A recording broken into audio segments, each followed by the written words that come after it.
Hi friends, welcome to our channel. இப்போ நம்ம பார்க்க போகிற வீடியோ என்னென்னா, இப்போ எல்லாருக்கும் நான் ஒன்று சொல்லிக்கிறேன், ஓகேங்களா? இந்த வீடியோ நிறைய பேர் கிளிக் பண்ணி உள்ளே வந்திருப்பீங்க.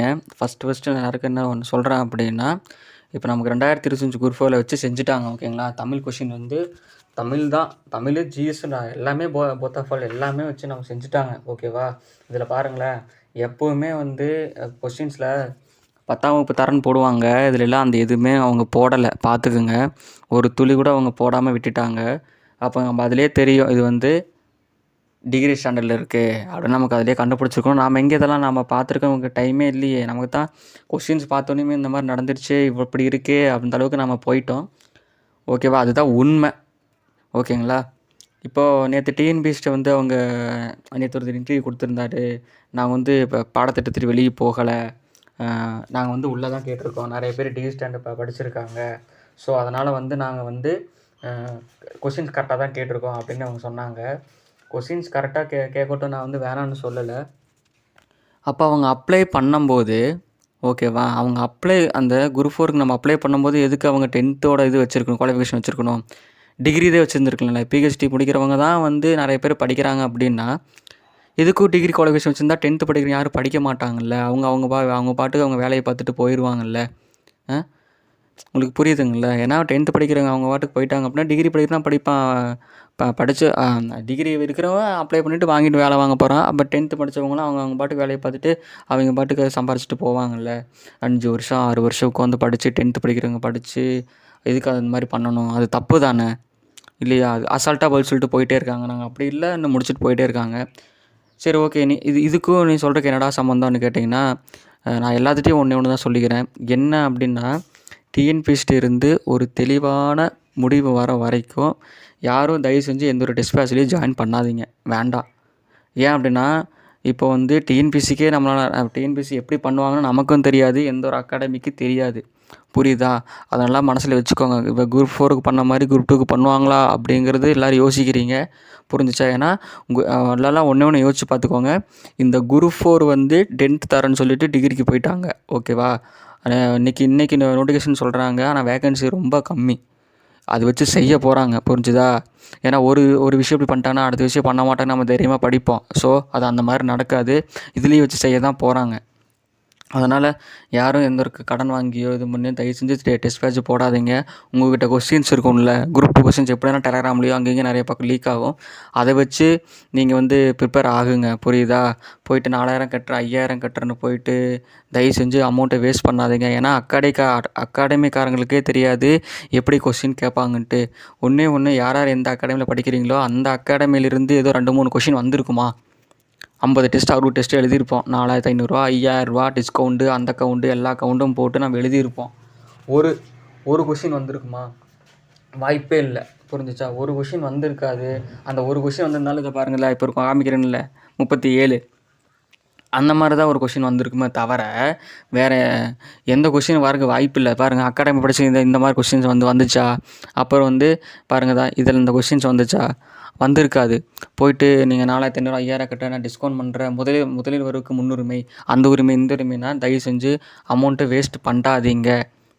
ஏன் அப்படின்னா, டிஎன்பிஎஸ்சிலேருந்து ஒரு நமக்கு இன்னும் பதில் வராமையே குரூப் 2க்கு வந்து ரெடி ஆகணும் தான். நான் ரெடி ஆக வேண்டாம் நான் சொல்லலை, ரெடி ஆகணும்.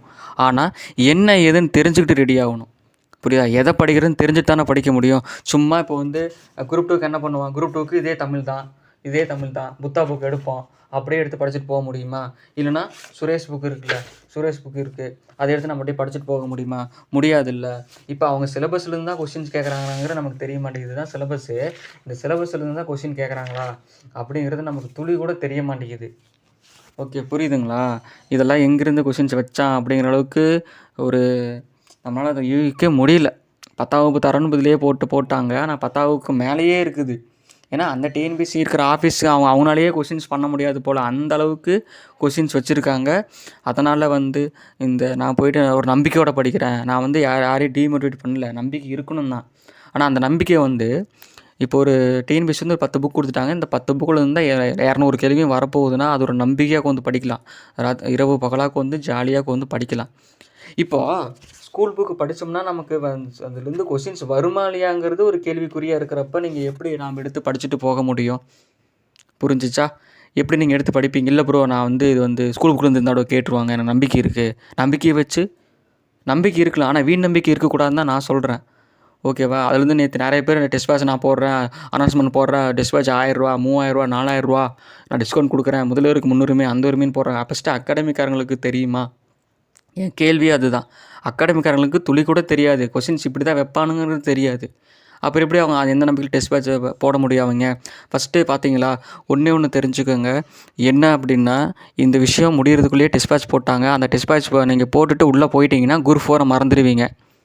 அவ்வளோதான், படிக்கணும் போயிடுவீங்க. அப்போ குரூப் 2ல் இந்த மாதிரி நடந்தால் மட்டும்தான் நாம் மறுபடியும் கேள்வி கொடுப்போம், இல்லைனா கொடுக்க மாட்டோம். இதுதான் உண்மை. புரிஞ்சிச்சா? எல்லோரும் வந்து நான் ஓப்பனாகவே சொல்லிடுறதுல என்ன பயம் இருக்குது, எல்லாம் அமௌண்ட்டு பார்க்குறது தான் வந்து அதெல்லாம் பண்ணுவாங்க. ஸோ யாரும் எந்த ஒரு தயவு செஞ்சு எந்த ஒரு அகாடமியிலையும் சரி, படிச்சுட்டு இருந்தாலும் சொன்னால் சரி, டெஸ்ட் பேட்ச் போடுங்க, வேணான்னு சொல்ல. இப்போதைக்கு போட வேணாம் தான் நான் சொல்கிறேன். இப்போதைக்கு போடாதீங்க. இந்த குரூப் 4 இஷ்யூஸ் முடியட்டும்.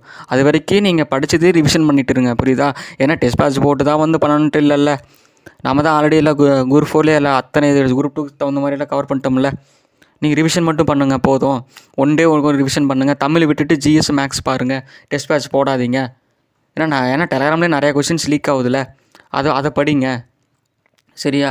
அதை விட்டுட்டு நான் 4000 கட்டுறேன் 5000 கட்டும் கொடுத்துட்டு நம்ம காசை கொண்டு போய் அவங்கக்கிட்ட கொடுத்துட்டு, நம்ம அப்பா அம்மாலாம் எவ்வளோ கஷ்டப்பட்டு அந்த 4000 5000 கொடுப்பாங்க. ஓகேவா? அதுக்குண்டான பலன் கிடைச்சா பரவாயில்ல. ஒரு துளி பலன் கிடைக்க மாட்டேங்குது. அதுலேருந்து அவங்க ஒரு 200 கொஷின் வைக்கிறாங்க, ஒரு 20 கொஷின் வருமா? அதுவும் வரலை. எந்த நம்பிக்கையில் வந்து நம்ம அகாடமியில் வந்து படிக்க முடியும்? எப்படி டெஸ்ட் பேட்ச் அவங்க போட முடியும்? மனசாட்சின்னு ஒன்று வேணாமா? எப்படி அவங்க டெஸ்ட் பேட்ச் கொடுக்குறாங்கன்னு எனக்கு ஒன்றும் புரியலை. ஸோ வேண்டாம், தயவு செஞ்சு போயிட்டு இல்லை அந்த காசை வந்து தயவு செஞ்சு கறி பண்ணாதீங்க. அந்த 4500 5000ங்கிறது நம்ம வந்து வேலைக்கு போகாமையே வீட்டில் வாங்கி உட்காந்து படிச்சுட்ருக்கோம். இப்போ நம்ம வீட்டில் புரிஞ்சுக்கவும் முடியாது. அம்மா நான் பாஸ் ஆகிட்டேங்கம்மா, ஆனால் வந்து கட் ஆஃப் வருதுன்னு சொல்லி அவங்களுக்கு புரிய வைக்கவும் முடியாது. நான் இப்போ வந்து சில தற்கொலைங்களாம் இருக்குது. அது வந்து நான் ஒரு மாதம் தான் படித்தேன், எனக்கே குரூப் 4 ஈஸியாக இருக்குது, உங்களுக்கு எப்படி கஷ்டமாக இருக்குங்கிறீங்களே அப்படின்னு நிறையா தற்கொலைங்க இருக்குதுங்க. அது கமெண்ட்லாம் படிக்கும்போது இப்படி எடுத்து சாத்துற மாதிரி இருக்குது. அவனெலாம் கையில் சிக்கலானா கை கால் முறிச்சலாமான்னு இருக்கும். ஆனால் ரொம்ப வருஷம் படித்தவனுக்கே கஷ்டமாக இருக்குது. எப்படி ஒரு மாதம் படித்தவன் வந்து எப்படி அவனுக்கு வந்து கொஷின் ஈஸியாக இருக்குன்னு தெரியல. சும்மா 2-3 கொஷின் ஈஸியாக இருக்கிறனால வச்சுக்கிட்டு இவனுக்கு வந்து ஓவராக பண்ணுறானுங்க. எனக்கு அது பார்த்துட்டு அவ்வளோ வெறி வருது. புரியுதா?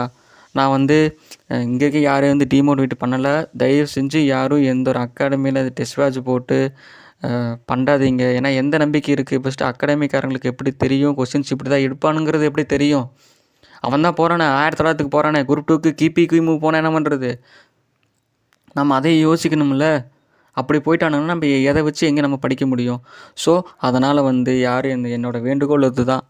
யாரும் எந்த ஒரு டெஸ்ட் பேட்ச்லேயும் ஃபுல் அண்ட் ஃபுல்லாக காசை கட்டி காசை கறி பண்ணாதீங்க.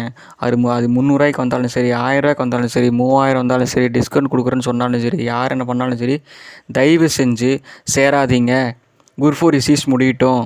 ஒரு ப்ராப்பராக அனௌன்ஸ்மெண்ட் வரும், இந்த புக்கு தான் வரும், கண்டிப்பாக வரும், வராமல் போகாது. எல்லோரும் ஒரு குரல் கொடுத்தீங்கன்னா கண்டிப்பாக வரும், வராமல் போகாது. ஸோ நீங்கள் 3500 4000 கட்டி நான் வந்து உங்களுக்கு இதில் எக்ஸ்டெண்ட் பண்ணுறேன், அதில் எக்ஸ்டெண்ட் பண்ணுறேன்னு போயிட்டே இருப்பாங்க. ஸோ வேண்டாம். 5000 வந்து நீங்கள் வேஸ்ட் பண்ணாதீங்க. அந்த 5000 வச்சு உங்கள் வீட்டில் கொடுத்துருங்க.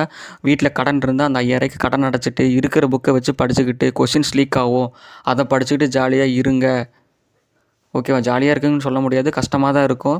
ஏன்னா நீங்கள் 3000 ரூபாய் கட்டிட்டிங்கன்னா நீங்கள் பாட்டுக்கு உங்கள் வேலையை பார்க்க போயிருங்க. தயவு செஞ்சு சொல்கிறேன், நான் அனுபவத்தில் சொல்கிறேன், தயவு செஞ்சு அந்த காசை கட்டி ஏமாறாதீங்க. வேண்டவே வேண்டாம். நம்ம இதுக்கு மேலேயும் முட்டாளாக இருக்கக்கூடாது. ஒன்றே உங்கள் மைண்டில் ஒரு கேள்வி வரலையா? எப்படி டிஎன்பிஎஸ்சி வந்து 1900க்கு போகிறாங்க, அகாடமிக்காரங்க வந்து எப்படி கொஷின்ஸ் எடுப்பாங்க? நம்மளாலே யூகிக்க முடியல, இப்படி அகாடமிக்காரனை லிங்க் வச்சுருப்பாங்களா டிஎன்பிஎஸ்சி கூட அப்படின்னு நம்ம யோசிக்கணும்ல. அந்த மாதிரிலாம் எதுவுமே கிடையாது. ஸோ வேண்டாம். நான் திரும்ப சொல்கிறது, டெஸ்ட் பேட்ச் யாரும் இப்போதைக்கு போடாதீங்க. ஸ்கூல் புக்கு வச்சு படிங்க. டெலகிராமில் கொஸ்டின்ஸ் வரும், எடுத்து பாருங்கள். ஓகேவா? குரூப் 4 இஷ்யூஸ் முடிகிறதுக்கு முன்னாடி குரூப் 2 டெஸ்ட் பேட்ச் போட்டாங்கன்னா எப்பேற்பட்ட ஆளுங்களாக இருப்பாங்க யோசிச்சு பாருங்கள். ஸோ வேண்டாம். இதை சொல்கிறதுக்கு தான் வீடியோ போட்டேன். இன்னும் நெக்ஸ்ட் ஒரு வீடியோலாம் நம்ம பார்க்கலாம். உங்களுக்கு இந்த வீடியோ பிடிச்சிங்க உங்கள் ஃப்ரெண்ட்ஸுக்கு மஸ்ட்டு ஷேர் பண்ணி விடுங்க. புரியுதா? மஸ்ட்டு அவங்களுக்கு ஷேர் பண்ணி விடுங்க. அவங்களும் தெரிஞ்சுக்கிட்டோம். போயிட்டு அவங்களும் ஏமாந்துறது போகிறாங்க, டெஸ்ட் பேட்சை போட்டுக்கிட்டு இதுன்னு பண்ணிக்க போகிறாங்க. ஓகேவா? ஃபஸ்ட்டு இந்த இஷ்யூஸ் முடியட்டும். அப்புறம் வந்து இன்னும் வீரமாமுனிவர், அப்புறம் ஜி போப்பு, அப்புறம் நம்ம பெரியார்லாம் வருவாங்க. வந்ததுக்கப்புறம் அவங்கள ஒரு இஷ்யூஸ் முடிப்பாங்க. முடிச்சதுக்கப்புறம் நாம் வந்து பார்க்கலாம். ஓகேவா? ஸோ இந்த வீடியோ ஃபுல்லாக பார்த்தீங்கன்னா உங்களுக்கு என்னென்ன புரிஞ்சிருக்கும். இந்த வீடியோ உங்கள் ஃப்ரெண்ட்ஸுக்கு ஷேர் பண்ணி விடுங்க. நாம் வந்து நெக்ஸ்ட் வீடியோவில் பார்க்கலாம்.